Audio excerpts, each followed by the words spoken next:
We are looking at how to pronounce these two words that look a little bit similar, but they are to be pronounced very differently and they have a different meaning.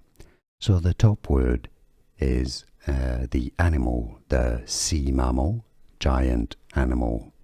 It's pronounced as whale, whale, whale. Both British and American English say it similarly.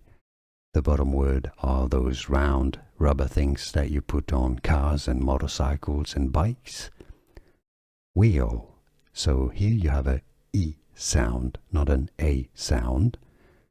The bottom word here is wheel, while the top word is whale.